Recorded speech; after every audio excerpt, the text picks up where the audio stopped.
Halo, salam semangat untuk kita semua para pecinta Tirilolog. Saat ini tim Radio Tirilolog mengikuti kegiatan rapat anggota tahunan ke-32 Koperasi Kredit Solidaritas dan berkesempatan mewawancarai Bapak Urbanus Reko selaku General Manager Koperasi Kredit Solidaritas. Tonton terus dan saksikan wawancara selengkapnya. Terima kasih rekan Ita Catherine dari Studio 1, dan saat ini kami dari tim Radio Tirilolog akan melaporkan secara langsung kegiatan rapat anggota tahunan ke-32 yang diselenggarakan oleh Koperasi Kredit Solidaritas, dan acara ini diselenggarakan di Hotel Sasando. Dan tentunya pada saat ini saya sudah bersama dengan Bapak General Manager Bapak Urbanus Reko. Selamat sore Bapak. Selamat sore. Saya menyapa dulu anggota Kredit Solidaritas yang tentunya hari ini pasti yang ada yang dapat informasi atau tidak, tapi yang jelas kami hari ini adalah Kredit Solidaritas di Hotel Sasando yang didahului dengan prarat tentu dengan persiapan kami. Prarat yang pertama di gelombang pertama itu kita selenggarakan di tanggal 20 itu kita selenggarakan di 5 titik. Yang pertama di cabang Ende Maukaro, cabang TPU, cabang pembantu Tanini, cabang pembantu Matani, dan cabang pembantu Ende Kota Baru. Gelombang yang kedua kita melaksanakan prarat di 3 cabang, yaitu cabang Kupang Kota, cabang Sumba Tengah, dan cabang Oesau. Hari ini kita melaksanakan rat di kantor pusat yang diselenggarakan di Sasando Hotel Internasional, yang pesertanya kami undang 300 orang, 300 anggota dengan perwakilan. Yang paling banyak adalah cabang Kota Kupang 200 anggota, cabang Oesau 50 anggota, cabang pembantu Matani 40 orang, dan cabang pembantu Tanini 10 orang. Ya.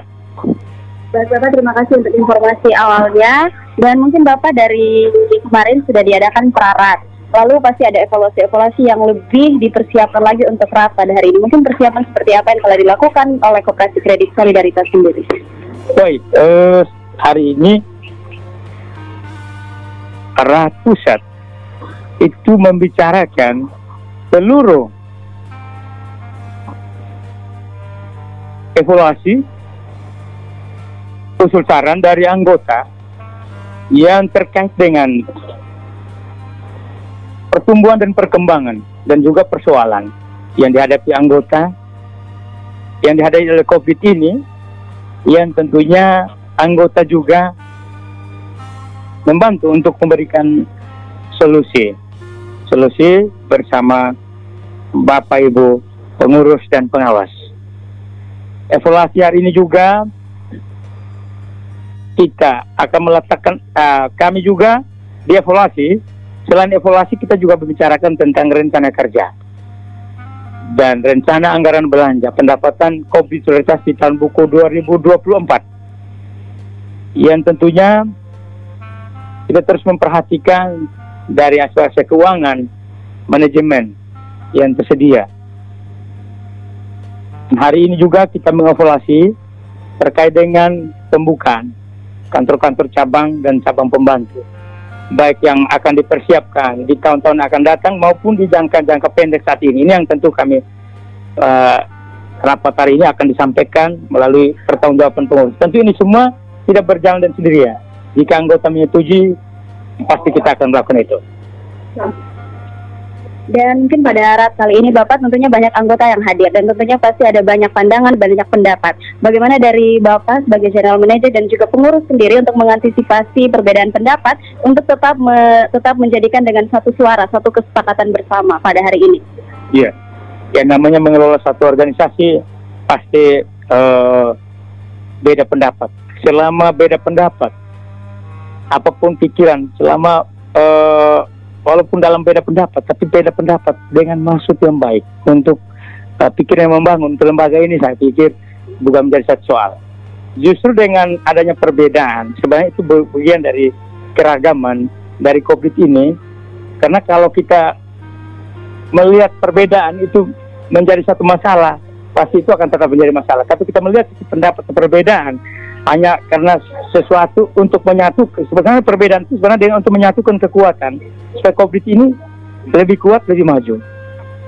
Harus ada perbedaan dulu, pasti ada. Namanya sesuatu untuk tujuan yang baik harus ada terjadi selisih pendapat yang tentunya selama perbedaan itu benar-benar kita saling mendukung untuk membangun tim kerja kami. Mungkin dari perbedaan pendapat dengan tujuan saling mendukung Bapak, lalu apa harapan sebenarnya dari Koperasi Kredit Solidaritas untuk tahun-tahun ke depan dan dari keputusan RAT kali ini untuk menjadikan Koperasi Kredit Solidaritas menjadi salah satu koperasi yang ikut membangun perekonomian Nusa Tenggara Timur menjadi lebih baik? Iya, sebenarnya kalau yang pertama kita melihat dulu dari bicara soal tema tentang pemberdayaan.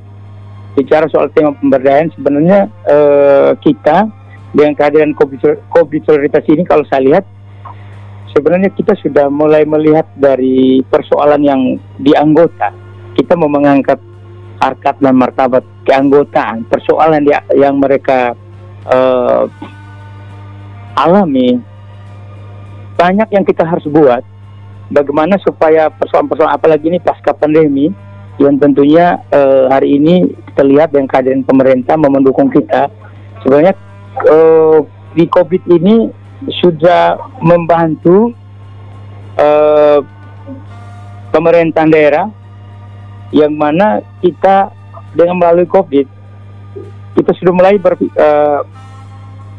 dengan adanya produk-produk pinjaman kita, dengan adanya pertemuan-pertemuan yang kita lakukan di tengah masyarakat menunjukkan bahwa COVID ini tidak lepas anggota sendirian dengan persoalan-persoalan mereka hadapi. Sehingga COVID ini terus dicintai. Dengan kita kemas beberapa produk-produk pinjaman, yang mana produk pinjaman ini yang benar-benar berpihak dengan anggota dan sesuai dengan kearifan lokal, sesuai dengan kebutuhan di masyarakat. Banyak sekali yang kita buat untuk menyambut bagaimana supaya anggota ini dia bisa melewati persoalan-persoalan ekonominya, terlebih dalam usaha mereka. Sehingga tidak heran kalau banyak sekali produk-produk pinjaman yang benar-benar berpihak kepada persoalan ekonomi anggota. Termasuk kita juga tadi yang disampaikan banyak anggota para petani maupun peternak, kita buat produk pinjaman yang grace period. Grace period itu kita jelaskan begini, kalau grace period sebenarnya sangat menguntungkan bagi anggota. Ketika anggota mengajukan pinjaman untuk urusan pertanian, maka kita memberikan kesempatan mereka mengambil produk pinjaman yang sejenis ini. Dengan maksud apa? Melalui grace period, anggota bisa membayar pinjamannya setelah dia panen, pasca panen. Dia hanya membayar bunganya di depan. Itu bukti bahwa COVID ini dia tidak melihat persoalan anggota secara umum bahwa kita mengeneralisasi persoalan, tapi kita melihat persoalan satu persatu. Jadi kita menjawab apapun masalah anggota, kita melihat satu persatu dan kita akan selesaikan dengan cara-cara ini. Begitupun anggota-anggota kita yang persoalan karena kemarin pandemi COVID, kehilangan mata pencarian atau gagal usaha panen, kita mengundang anggota kita untuk apa? Untuk datang ke kantor. Kita melakukan apa?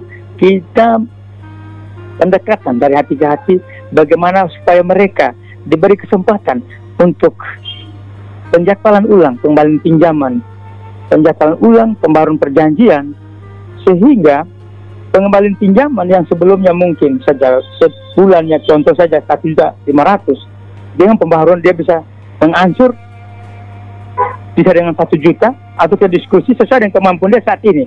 Dan ini bukti perhatian COVID ini terhadap anggota. Dan ini disambut baik setelah pandemi kemarin, disambut baik oleh seluruh anggota. Sehingga ketika kita memberikan informasi ini kepada anggota, maka banyak sekali anggota yang datang dan mereka menyampaikan persoalan-persoalan. Dan itu langsung ditindaklanjuti oleh manajemen. Baik Bapak, dengan produk-produk yang begitu luar biasa dari Koperasi Kredit Solidaritas, mungkin di akhir wawancara ini Bapak bisa memberikan suatu statement ajakan untuk mungkin para pendengar di Radio Tirilolok sendiri untuk ikut bergabung di Koperasi Kredit Solidaritas. Baik, yang pertama untuk saya menyapa anggota Koperasi Solidaritas dan juga para fans yang hari ini saat ini disponsor oleh Koperasi Solidaritas. Iya, solidaritas, maaf, ini solidaritas juga. Jadi saya menyapa untuk semua anggota-anggota yang saat ini lagi mendengar di wilayah kerja kami terlebih mereka yang menjangkau dari siaran ini, yang terjangkau dari siaran ini. Yang pertama, Kopdit Solidaritas sudah menembus sekat-sekat perbedaan. Jadi dia tidak hanya membatasi di umat Katolik, tapi dia semua kalangan. Jadi sebenarnya kalau bergabung pada Kopdit Solidaritas, kita sudah pelumura, baik anggotanya, pengurusnya, dan juga staf manajemen. Jadi tidak ada istilah saya jadi anggota Kopdit di sana, saya ada kemudahan karena di sana ada keluarga. Itu tidak ada. Dilayani karena memang adalah sebagai anggota yang tahu hak dan kewajiban. Sehingga kalau ada isu atau apa yang menyampaikan bahwa saya dilayani oleh Kopdit dengan baik atau di curiga, saya pikir ini tidak boleh terjadi. Karena ini yang kami layani saat ini adalah layani anggota, bukan karena dari sisi keluarga. Dan saat ini memang Kopdit ini mulai bertumbuh dan berkembang, Bapak Ibu sekalian, dan itu menjangkau di 10 kabupaten kota di Nusa Tenggara Timur ini. Di situ menunjukkan bahwa Kopdit ini tidak hanya terbatas di Kota Kupang saja. Untuk itu saya mengajak untuk Bapak Ibu anggota yang sudah ada, silakan mengajak anggota keluarga, bersaudara untuk menjadi anggota. Sedangkan yang belum bergabung, mari bergabung di Kopdit Solidaritas, yang tentunya seperti yang kami punya moto, lu susah beta bantu, beta suruh bantu. Melayani dengan hati, melayani dengan akal budi, hati dan rasa. Terima kasih banyak Bapak Urbanus untuk kesempatannya. Sukses selalu dalam RAT pada hari ini. Dan baik saudara pendengar setia Tirilolog di mana saja Anda berada, demikian laporan secara langsung dari kami tim Radio Tirilolog dari Hotel Sasando. Kami kembali ke Studio 1. Terima kasih rekan Nita Catherine.